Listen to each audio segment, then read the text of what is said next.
মোৰ নাম নিবেদিতা। মোৰ মালিকে মোক তেওঁৰ লগত এক ৰাতি কটোৱাৰ বিনিময়ত 1 কোটি টকা দিব বুলি কৈছিল। মই এগৰাকী বিবাহিতা মহিলা আছিলোঁ।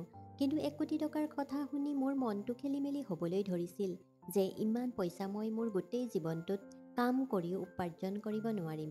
সেইকাৰণেই মই তেওঁৰ কথাত মান্তি হ'লোঁ। যি নিশা মই মালিকৰ লগত কটালোঁ সেই নিশা মালিকে গোটেই ৰাতি মোৰ লগত। মই মোৰ ৰুমত গোটেই ৰাতি ভালকৈ শুব পৰা নাছিলোঁ। আমি এটা সৰু ভাড়া ঘৰত আছিলোঁ। মালিকে কোৱা কথাখিনি মই মোৰ স্বামীক কেনেকৈ কওঁ সেইটোৱেই মই ভাবি আছিলোঁ। মই বিচনাত বাগৰি বাগৰি এইবিলাকেই ভাবি আছিলোঁ। চকুকেইটা বন্ধ কৰিলেই মোৰ চকুৰ সন্মুখত টকাৰ বান্দিল কেইটা ভাহি আহিছিল।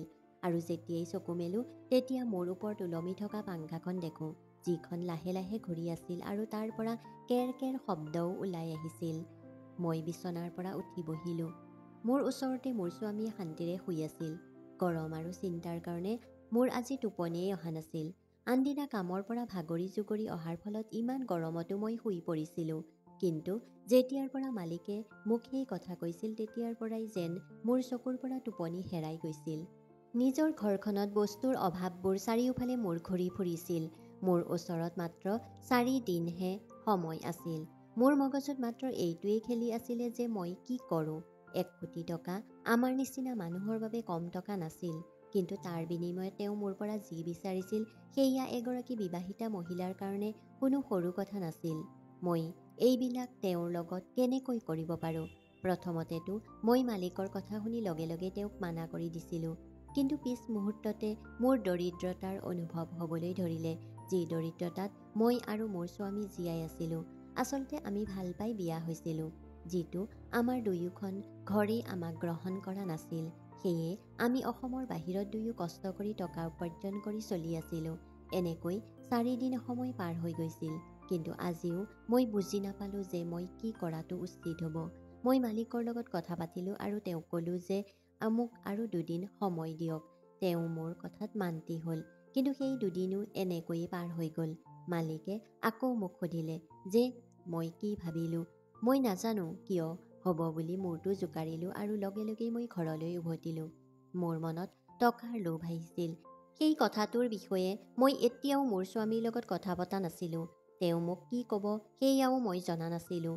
মই ভাবিছিলোঁ যে যিকোনো প্ৰকাৰে মই তেওঁক মান্তি কৰাই ল'ম। মোৰ মগজুত মাত্ৰ 1 কোটি টকাটোৱেই খেলি আছিলে যে এবাৰ পইচা পালেই আমাৰ যে কিমান চিন্তা দূৰ হৈ যাব।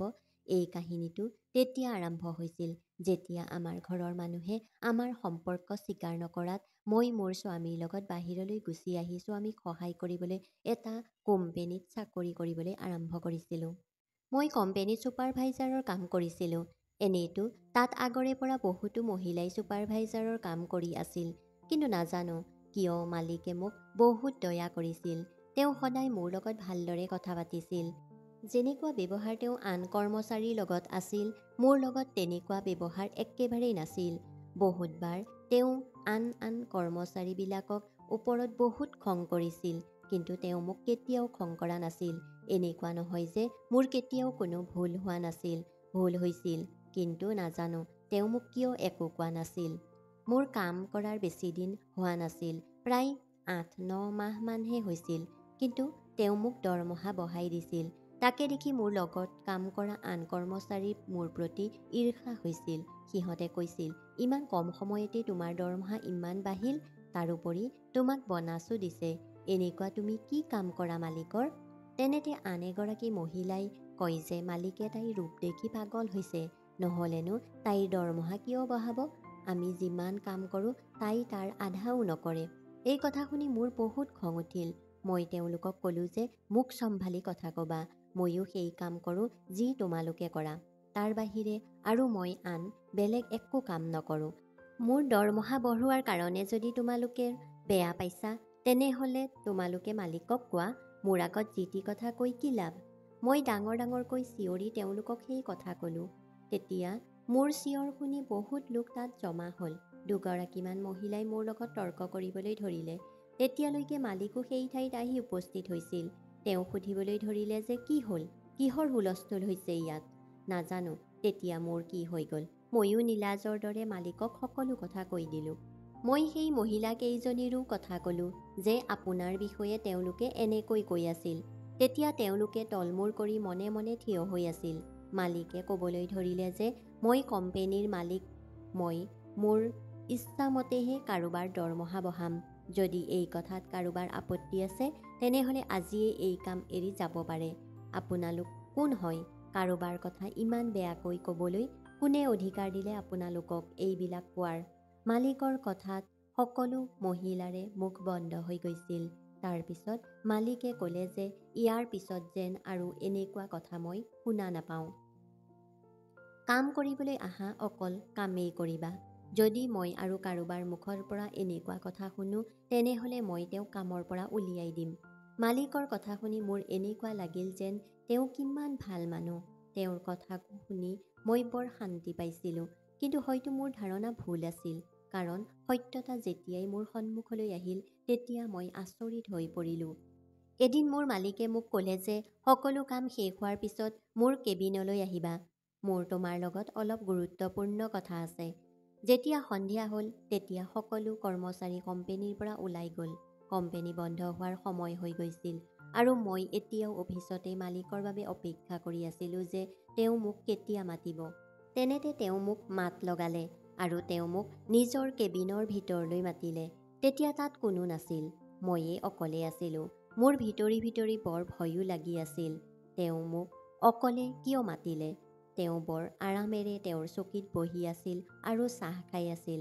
মই তেওঁৰ কেবিনৰ ভিতৰলৈ সোমাই গ'লোঁ আৰু ক'লোঁ, ছাৰ, মোৰ বহুত দেৰি হৈছে। যদি কিবা কাম আছে তেনেহ'লে মোক সোনকালেই কওক। তেতিয়া তেওঁ ক'লে যে বহা, মোৰ তোমাৰ লগত অলপ কথা পাতিবলৈ আছে। মই প্ৰথমে মোৰ হাতৰ ঘড়ীটোলৈ চালোঁ আৰু বৰ ভয়ে ভয়ে তেওঁৰ সন্মুখৰ চকীখনত বহিলোঁ।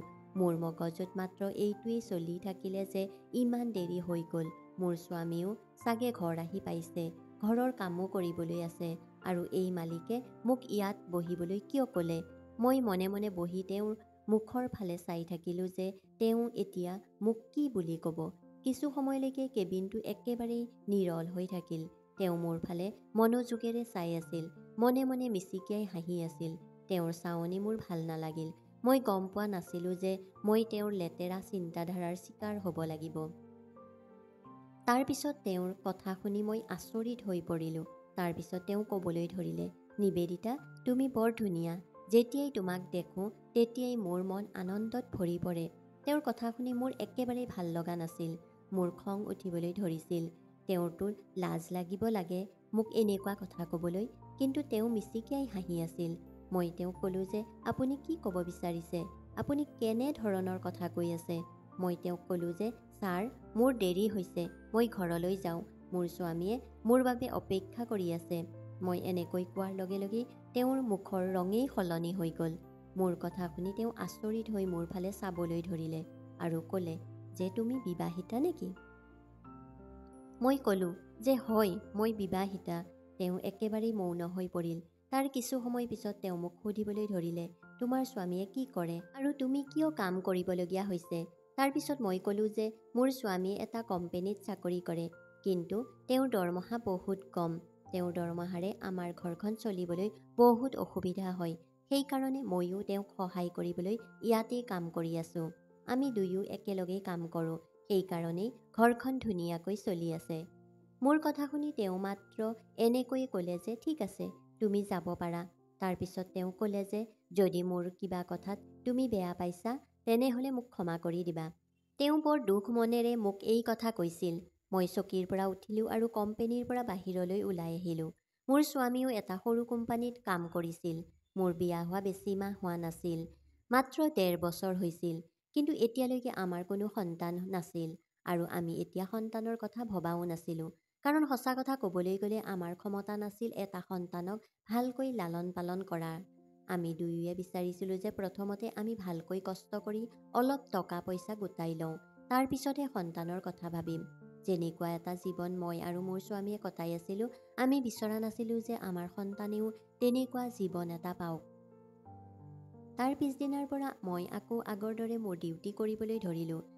কেইদিনমানলৈকে মালিক নীৰৱে থাকিল। মোৰ তেওঁৰ লগত কোনো ধৰণৰ কথা হোৱা নাছিল। কিন্তু কেইদিনমানৰ পিছত তেওঁ মোক আকৌ ক'লে যে মই তোমাক এটা কথা ক'বলৈ বাধ্য হৈ পৰিছোঁ। মই আশা কৰোঁ যে তুমি মোৰ কথা বুজি পাবা। মই জানো যে মোৰ সিদিনাখনৰ কথা তোমাৰ একেবাৰে ভাল লগা নাছিল, কিন্তু মাত্ৰ তোমাৰ লগত এবাৰ কথা পাতিব বিচাৰোঁ আৰু আশা কৰোঁ যে তুমি মোক সহায় কৰিবা। মই তেওঁৰ এনেকুৱা কথা একেবাৰে বুজি পোৱা নাছিলোঁ, কাৰণ মই তেওঁৰ কোম্পানীৰ এটা সাধাৰণ চাকৰি কৰিছিলোঁ। মই তেওঁক কেনেকৈ সহায় কৰিব পাৰোঁ? মই ক'লোঁ যে মোক কওক, আপুনি কি ক'বলৈ বিচাৰিছে। তাৰপিছত তেওঁ মোক যি ক'লে সেয়া শুনি মই থতমত খাই উঠিলোঁ। তেওঁ মোক ক'লে যে তেওঁ মোক এতিয়াই 1 কোটি টকা দিব, কিন্তু তাৰ বিনিময়ত মই তেওঁৰ এটা কথা শুনিব লাগিব। সেই কথাটো ইমান সাধাৰণ নাছিল যে মই সহজে মানি ল'ব পাৰিম। প্ৰথমতেতো মই তেওঁৰ কথা শুনাৰ লগে লগেই তেওঁক মানা কৰি দিলোঁ, কিন্তু তেওঁ মোক ক'লে যে তুমি ভালদৰে ভাবি লোৱা, তাৰপিছত মোক উত্তৰ দিবা। মই এক মুহূৰ্তৰ কাৰণে চিন্তাত পৰি গৈছিলোঁ, কাৰণ পইচা সঁচাকৈয়ে বহুত বেছি আছিল। তাৰোপৰি আমাৰ ঘৰৰ যি অৱস্থা আছিল তেনে ক্ষেত্ৰত আমাক বহুত টকাৰ প্ৰয়োজন আছিল। মই তেওঁক ক'লোঁ যে মই আপোনাক কেইদিনমানৰ পিছত ক'ম, আৰু তেনেকৈয়ে কৈ মই তেওঁৰ অফিচৰ পৰা বাহিৰলৈ ওলাই আহিলোঁ। তেওঁ ক'লে যে তুমি 4 দিনৰ ভিতৰত মোক উত্তৰ দিবা। মোৰ ওচৰত বেছি সময় নাই। এতিয়া মই মোৰ স্বামীক এই বিষয়ে সুধিব লাগিব, কাৰণ মই তেওঁৰ বিনা অনুমতিত একো কৰাৰ কথা ভাবিবও নোৱাৰোঁ, কাৰণ তেওঁ সদায় মোৰ বহুত যত্ন লৈছিল। ইমান সমস্যাৰ পিছতো আমি ইজনে সিজনক সদায় লগ দিছিলোঁ। আমি দুয়োৱে মিলি আমাৰ পৰিস্থিতি ভাল কৰিবলৈ সদায় কাম কৰিছিলোঁ। আমি ইজনে সিজনক বহুত বিশ্বাস কৰিছিলোঁ। কিন্তু যি কথা মই মোৰ স্বামীক ক'বলৈ লৈছিলোঁ সেয়া কোনো সৰু কথা নাছিল। মোৰ এনেকুৱা লাগিছিল যে তেওঁ মোৰ এই কথা শুনিয়েই মোক মানা কৰি দিব। মাত্ৰ 10 ভাগৰ 1 অংশহে আশা আছিল যে হয়তো আমাৰ দৰিদ্ৰতা আৰু পৰিস্থিতি দেখি তেওঁ মানি ল'বও পাৰে। যদি তেওঁ মোৰ কথা মানি লয়, তেনেহ'লে মাত্ৰ 10 মাহৰ কাৰণেহে তেওঁৰ পৰা দূৰত থাকিব লাগিব। তাৰ পিছতো আমাৰ ওচৰত টকাই টকা হৈ যাব আৰু আমাৰ জীৱনটো বহুত সুখময় হৈ পৰিব। নাজানো তেওঁ মানিবনে নামানে। বুজি পোৱা নাছিলোঁ মই তেওঁক এই কথাটো সুধোঁ কেনেকৈ। তেওঁ মোক খঙতে মাৰিব নেকি? মোৰ মনলৈ হাজাৰটা প্ৰশ্ন আহি আছিল, কাৰণ কথাটো তেওঁৰ সন্মানৰ ওপৰত আহি পৰিছিল। কোনো পুৰুষেই নিজৰ সন্মানত দাগ লগাই পইচা উপাৰ্জন কৰিবলৈ নিবিচাৰে। তাৰপিছত গোটেই ৰাতি অশান্তিৰে মই বিচনাত বাগৰি থাকিলোঁ। মাত্ৰ এই কথাটোৱেই ভাবি থাকিলোঁ যে তেওঁক কেনেকৈ কথাটো কওঁ। সময়ো কম আছিল। কথাখিনিতো মই তেওঁৰ লগত পাতিবই লাগিব। আমাৰ উপাৰ্জন কম আৰু খৰচ বেছি আছিল। যেনে তেনে মাহটো চলিছিল আমাৰ। আমি ইমান কষ্ট এই কাৰণে কৰি আছিলোঁ যাতে আমি আমাৰ এখন ধুনীয়া ঘৰ বনাব পাৰোঁ। যেনে তেনে সাহস কৰি আজি মোৰ স্বামীৰ লগত কথা পতাৰ সিদ্ধান্ত ল'লোঁ। কিন্তু তাৰ আগতে তেওঁ ভালপোৱা সকলো খানা বনালোঁ। যেতিয়া তেওঁ সন্ধিয়া ঘৰলৈ আহিল, তেতিয়া নিজৰ ভাল লগা আহাৰৰ থালখন দেখি তেওঁৰ মুখখন আনন্দতে জিলিকি উঠিল। কিন্তু পিছ মুহূৰ্ততেই তেওঁ ক'লে যে নিবেদিতা, এইবিলাক নবনাবা, আৰু জানানে কিমান দাম এইবিলাকৰ? এতিয়া আমাৰ এইবিলাক খোৱাৰ সময় নহয়। এই পইচাখিনিৰে আমি অহা 7 দিনলৈকে খাব পাৰিলোহেঁতেন। তুমি এদিনতে ইমানবিলাক আহাৰ কিয় বনালা? মই ক'লোঁ যে কি তুমি গোটেই জীৱনটো এইটোৱেই ভাবি থাকিবা যে ক'ত পইচা ৰাহি হ'ব ক'ত নহয়, কি বস্তু খাওঁ কি নাখাওঁ? মোৰ কথা শুনি তেওঁ ক'বলৈ ধৰিলে, তুমিতো জানাই সকলো তোমাৰ সন্মুখতে আছে। এতিয়া আমাৰ ভাগ্যই এনেকুৱা পৰীক্ষা লৈছে, আমি কি কৰিব পাৰোঁ? পৰিশ্ৰমটো কৰিয়ে আছোঁ। চাওঁচোন, হয়তো সময়ৰ লগে লগে এই পৰিস্থিতিৰ পৰা বাহিৰলৈ ওলাইও যাব পাৰোঁ। মই মোৰ স্বামীক ক'লোঁ যে মই এটা কাম পাইছোঁ। যদি তুমি মোৰ লগ দিয়া, তেনেহ'লে আমি এটা বছৰতেই কোটিপতি হ'ব পাৰিম। মোৰ কথা শুনাৰ লগে লগে তেওঁ থালখন কাষলৈ থ'লে আৰু ক'বলৈ ধৰিলে, এনেকুৱা কি কাম পাইছা, যাৰ ফলত আমি এটা বছৰতেই যে কোটিপতি হৈ যাব পাৰিম? মই সকলো কথা তেওঁক কৈ দিলোঁ। তেওঁ বহুত শান্তি আৰু ধীৰ সুস্থিৰে মোৰ কথা শুনিলে। তেওঁৰ কথাখিনি কৈ থাকোঁতে মোৰ জিভাখন কঁপি আছিল। তেওঁৰ মনৰ কথা জানিবলৈ মই ক'লোঁ, ভাবিছোঁ যে মই কাইলৈ গৈ তেওঁক মানা কৰি দিম যে মই এই কাম কৰিব নোৱাৰোঁ। তেওঁ মোৰ ফালে একেৰাহে চাই আছিল। তাৰপিছত তেওঁ ক'বলৈ ধৰিলে, তুমিতো মোৰ 2 নাওত 2 ভৰি কৰি দিলা। কি কওঁ তোমাক? কিন্তু যি পইচা তোমাৰ মালিকে তোমাক দিম বুলি কৈছে সেয়াতো সঁচাকৈয়ে বহুত বেছি। মই বুজিব পৰা নাই যে মই তোমাক কি উত্তৰ দিওঁ। হয়তো তেওঁ মোৰ দৰে বিভ্ৰান্তিত পৰিছে। তেওঁ একো ভাবি পোৱা নাছিল যে কি কৰিব আৰু কি নকৰিব। তাৰপিছত তেওঁ মোক ক'লে যে ঠিক আছে, তুমি তেওঁৰ কথা মানি লোৱা। মোৰ মালিকে কৈছিল যে তেওঁলোক সন্তানহীন। বহু বছৰ ধৰি তেওঁলোকৰ কোনো সন্তান হোৱা নাই। তেওঁৰ পত্নীৰ গৰ্ভৰ দোষ। কিন্তু তেওঁ তেওঁৰ পত্নীক বহুত ভাল পায়। তেওঁ বহুত ডাক্তৰক দেখুৱাইছে, কিন্তু ডাক্তৰে কৈছে যে তেওঁৰ গৰ্ভত সন্তান থিতাপি ল'ব নোৱাৰে, কাৰণ তেওঁৰ গৰ্ভাশয় সৰু।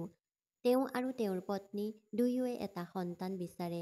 তেওঁ কৈছে যে তেওঁ বিচাৰিলে এটা সন্তান তুলি ল'ব পাৰে, কিন্তু তেওঁ এনেকুৱা কৰিব বিচৰা নাই। তেওঁ নিজৰ তেজহে বিচাৰে, অৰ্থাৎ তেওঁক মোৰ গৰ্ভ ভাড়াত লাগে। তেওঁ এটা ধুনীয়া সন্তান বিচাৰে, সেইকাৰণে তেওঁ মোক বাছি লৈছে।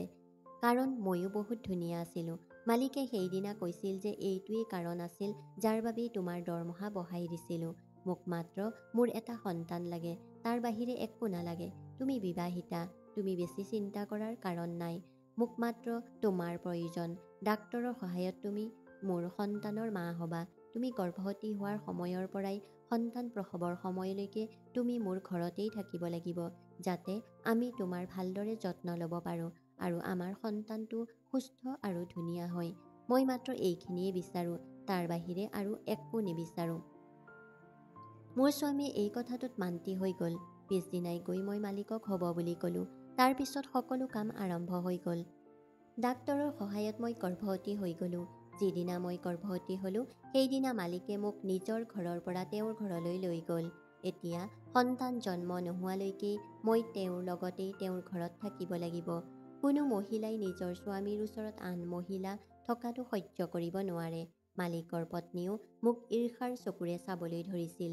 তেওঁ মোক ভাল পোৱা নাছিল, কিন্তু বাধ্য হৈ তেওঁ মোক একো কোৱা নাছিল, কাৰণ তেওঁ দেখি আছিল যে মালিকে মোৰ বহুত ভালকৈ যত্ন লৈছিল। মোৰ খোৱা বোৱাৰ পৰা আদি কৰি সকলো বস্তুৰে বহুত ভালকৈ ধ্যান ৰাখিছিল। মোৰ স্বামীলৈ মোৰ বহুত মনত পৰিছিল। মই তেওঁক বহুত কমকৈহে লগ পাইছিলোঁ। মালিকে মোক বহুত ভাল ভাল খাদ্য খুৱাইছিল, ভাল ভাল ঠাইত ফুৰাবলৈ লৈ গৈছিল, যাতে মোৰ মন ভাল হৈ থাকে আৰু মই এটা সুস্থ সন্তান জন্ম দিব পাৰোঁ। ময়ো আঙুলিৰ মূৰত দিন গণি গণি সেই দিনটোলৈ অপেক্ষা কৰি আছিলোঁ। কেতিয়া এই সময় শেষ হ'ব আৰু মই মোৰ স্বামীৰ ওচৰলৈ যাব পাৰিম। মই যেতিয়া স্বামীৰ লগত কথা পাতিছিলোঁ, তেতিয়া তেওঁ দুখ মনেৰে কৈছিল যে মইতো তোমাক অনুমতি দিলোঁ, কিন্তু মোৰ এতিয়াহে অনুভৱ হ'বলৈ ধৰিছে যে এয়া কোনো সাধাৰণ কথা নহয়। মই তোমাক কোনো পৰপুৰুষৰ ঘৰত থকাটো সহ্য কৰিব পৰা নাই। মই জানো মই কেনেকৈ এই সময় পাৰ কৰি আছোঁ। মই তেওঁক কৈছিলোঁ যে আৰু মাত্ৰ কেইমাহমানহে বাকী আছে। এতিয়ালৈকে সহ্য কৰিলা যেতিয়া আৰু কেইদিনমান ধৈৰ্য ধৰা। তুমিতো জানাই ন, তাৰ পিছত আমাৰ জীৱনেই সলনি হৈ যাব। আমি এটা ধুনীয়া ঘৰ বনাম, আমি এখন ধুনীয়া গাড়ী কিনিম, আমাৰ খোৱা লোৱাৰ সকলো সমস্যাও সমাধান হৈ যাব। তেওঁ প্ৰায়ে কৈছিল যে মোক কোনো টকাৰ প্ৰয়োজন নাই, তুমি আহি যোৱা, মোক মাত্ৰ তোমাক লাগে। মই তুমি অবিহনে থাকিব পৰা নাই। বহু সময় অপেক্ষা কৰাৰ পিছত সেই দিনটো আহি পালে। মই এটা ধুনীয়া সুস্থ সন্তান জন্ম দিলোঁ। সন্তান জন্ম হোৱাৰ পিছত মই মোৰ সন্তানটোক মালিকৰ হাতত গতাই দিলোঁ আৰু লগে লগেই মোৰ স্বামীৰ ওচৰলৈ গ'লোঁ। বহুত দেৰি মই ঘৰৰ দৰ্জাত টুকুৰিয়াই থাকিলোঁ, কিন্তু দৰ্জাখন নুখুলিলে। তেওঁক ফোনো কৰিলোঁ, কিন্তু ফোনো উঠোৱা নাছিল। বহু দেৰি হৈ গ'ল, কিন্তু তেতিয়াও দৰ্জা নুখুলিলে। তাৰ পিছত মই ওচৰ চুবুৰীয়াৰ সহায়ত দৰ্জাখন ভাঙিলোঁ। তাৰ পিছত ভিতৰত সোমোৱাৰ লগে লগেই মোৰ মূৰত বজ্ৰপাত পৰাৰ দৰে হ'ল। মোৰ স্বামী মজিয়াত পৰি আছিল। মই চিঞৰিবলৈ ধৰিলোঁ। বহু সময়ৰ আগতেই তেওঁ এই পৃথিৱী এৰি গুচি গৈছিল। হয়তো মোৰ পৰা দূৰত থকাৰ দুখ তেওঁ সহ্য কৰিব নোৱাৰিলে। মই জনা নাছিলোঁ যে তেওঁ ইমানেই হতাশাত ভুগিছিল, যাৰ ফলত তেওঁ এই দুনিয়াৰ পৰাই গুচি যোৱাৰ সিদ্ধান্ত লৈ পেলালে। মই এনেকৈয়ে কান্দি কান্দি বহুত দিন পাৰ কৰি দিলোঁ। এতিয়া মোৰ হাতত কোনো ৰাস্তা নাছিল। মই আকৌ মালিকৰ ঘৰলৈ উভতি গ'লোঁ। ভাবিলোঁ যে তেওঁৰ পৰাই কিবা এটা কাম বিচাৰি তাতেই থাকিম। তেওঁ নিশ্চয় মোক ইমানখিনি উপকাৰ কৰিব। মই বহুত দুখ মনেৰে গৈ তেওঁৰ গেটৰ মুখ পালোঁ। মই গেটৰ ওচৰতে থিয় হৈ আছিলোঁ। তেতিয়া মই দেখিলোঁ যে মালিকে তেওঁৰ পত্নীৰ লগত আছে আৰু সেই সন্তানটোক নিজৰ কোচত লৈ মৰম কৰি আছে। তেওঁলোক তিনিওকে বহুত সুখী যেন লাগিছিল। কিছু দেৰিৰ পিছত মালিকৰ চকু মোৰ ওপৰত পৰিল। তাৰ পিছত তেওঁ মোক মাতিলে আৰু ক'লে, আৰে, তুমি তোমাৰ স্বামীৰ ওচৰলৈ ইমান খৰধৰকৈ গুচি গ'লা? তুমি মোৰ পৰা সেই পইচাৰ চেকখনো লৈ নগ'লা? তাৰ পিছত তেওঁ কোটি টকাৰ চেকখন মোৰ হাতত গুজি দিলে। মই চিঞৰি চিঞৰি কান্দিবলৈ ধৰিলোঁ। মালিকে যেতিয়া মোক এই কন্দাৰ কাৰণ সুধিলে, তেতিয়া মই ক'লোঁ যে মোৰ স্বামীয়ে মোৰ পৰা দূৰত থকাৰ দুখত এই দুনিয়াৰ পৰায়ে গুচি গ'ল। মইতো এই কাম এই কাৰণেই কৰিছিলোঁ যাতে তেওঁৰ আৰু মোৰ জীৱনটো ভাল হয়। কিন্তু সেয়া ওলোটাহে হৈ গ'ল। মই মালিকক সেই পইচাৰ চেক উভতাই দিলোঁ। মোক এনেকুৱা টকাৰ প্ৰয়োজন নাছিল, যি টকাৰ কাৰণে মোৰ স্বামী চিৰদিনৰ কাৰণে মোক এৰি গুচি গ'ল। কিন্তু মালিকক মই ক'লোঁ যে যদি আপুনি মোক সহায় কৰিব পাৰে তেনেহ'লে মোক কিবা এটা কাম দিয়ক। তেওঁ মোক নিজৰ ঘৰতেই কাম দিলে। মই তেওঁৰ ঘৰত কাম কৰিয়েই নিজৰ জীৱনটো চলাই আছিলোঁ। নিজৰ সন্তানক ডাঙৰ হোৱা দেখিবলৈ পাই আছিলোঁ। মোৰ কাৰণে ইমানেই যথেষ্ট। মোক আৰু বেলেগ একো নালাগে। কথাতেই আছে নহয়, লোভেই পাপ, পাপেই মৃত্যু। মোৰ লোভৰ কাৰণেই ক'ৰ পৰা কি হৈ গ'ল। মই নাজানো যে মই ভাল কৰিছিলোঁ নে বেয়া, কিন্তু যি হ'ল সেয়া বহুত বেয়া হ'ল। লাগিলে তাৰ কাৰণ ভালেই আছিল বা বেয়া। বন্ধু বান্ধৱীসকল, কাহিনীটো শুনি ভাল লাগিলে লাইক কৰিব, শ্বেয়াৰ কৰিব আৰু চেনেলটো ছাবস্ক্ৰাইব কৰিবলৈ নাপাহৰিব। ধন্যবাদ।